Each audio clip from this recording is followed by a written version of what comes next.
ದರ್ಶನ್ ಅವರು ಕೊಲೆ ಆರೋಪದಲ್ಲಿ ಜೈಲಲ್ಲಿ ಇರುವಂಥದ್ದು. ಈ ಸಂದರ್ಭದಲ್ಲಿ ಅಭಿಮಾನಿಗಳ ವರ್ತನೆ ಕೂಡ ಸಾಕಷ್ಟು ಟೀಕೆಗೆ ಏರ್ಪಾಡಾಗ್ತಾ ಇರುವಂಥದ್ದು.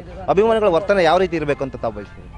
ಅಭಿಮಾನಿಗಳ ವರ್ತನೆ ಅಂತಂದರೆ ಅಭಿಮಾನಿ ದೇವ್ರನ್ನ ಯಾವ ರೀತಿ ಅಭಿಮಾನಿಸ್ಬೇಕು ಆ ರೀತಿಯಾಗಿದೆ. ಅಭಿಮಾನಿಗಳಿಂದ ಏನಿದೆ ಅಲ್ಲ ಅವ್ರ ಕಡೆಯಿಂದ ಏನು ತಪ್ಪೇನಿಲ್ಲ. ಅವ್ರ ಅಭಿಮಾನಿ ಅಂದಮೇಲೆ ಅಭಿಮಾನಿ ಥರನೇ ಇರ್ತಾರೆ. ಅವ್ರು ಒಳ್ಳೆ ಕೆಲಸ ಮಾಡಿದ್ದಾರೆ, ಅವ್ರು ಒಳ್ಳೆ ಕೆಲಸ ನೋಡ್ತೀವಿ. ಅವ್ರು ಒಳ್ಳೆ ಸಿನಿಮಾಗಳನ್ನು ನೋಡಿ ಅವರೇ ನಮ್ಮ ಪ್ರೇರಣೆ. ಅವ್ರು ಮಾಡಿರೋಂಥ ಒಳ್ಳೆ ಕೆಲಸಗಳು ನಮಗೆ ಅದೇ ಪ್ರೇರಣೆ ಆಗಿದೆ. ಅದೊಂದು ಏನೋ ತಪ್ಪಾಗಿದೆ, ಅದು ಬೈ ಮಿಸ್ಟೇಕ್ ಆಗಿದೆ ಅಂತಲೂ ನಾವು ಅನ್ಕೊಂತೀವಿ. ಅವ್ರ ಕಡೆಯಿಂದ ತಪ್ಪಾಗಿರಲ್ಲ.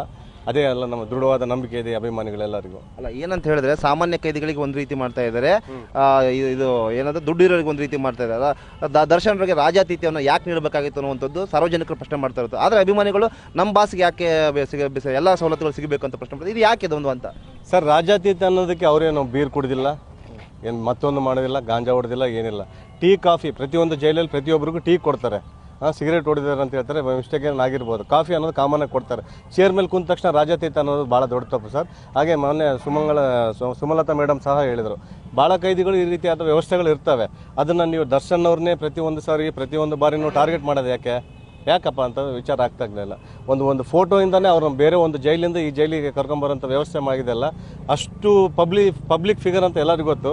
ಬರೀ ಪ್ರತಿಯೊಂದು ಅವ್ರ ಮ್ಯಾಟ್ರಿಗೋಸ್ಕರನೇ ಕಾಯ್ತಾ ಇರ್ತೀರಂತ ಮತ್ತೆ ಪ್ರೂವ್ ಆಗಿದೆ ಈಗ ಈ ಸಂದರ್ಭದಲ್ಲಿ. ಇದು ದರ್ಶನ್ರ ಅಭಿಮಾನಿಗಳಾದ ಮಾತು. ಶಿವಕುಮಾರ್ ಜೊತೆ ಅರುಣ್ ನವಲಿ, TV5 ಬಳ್ಳಾರಿ.